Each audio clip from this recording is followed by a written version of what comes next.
কোন জায়গায় যাই একটু খেয়াল করেন। এই ওরা এই আমি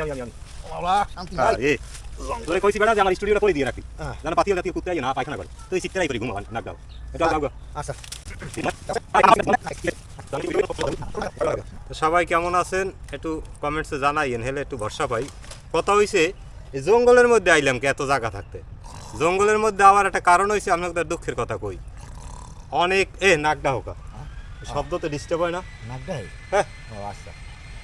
কথা হয়েছে যে এই জঙ্গলের মধ্যে ভিডিও করার কারণ হয়েছে যে আমরা এই রাস্তাঘাটে বই যখন ভিডিও করতে যাই লোকজনে কয় ভাই টিকটক করেন, টিকটক করে কোনটা টিকটক আর কোনটা ভিডিও, কোনটা ইউটিউব, কোনটা ফেসবুক, কোনটা ওয়েবসাইট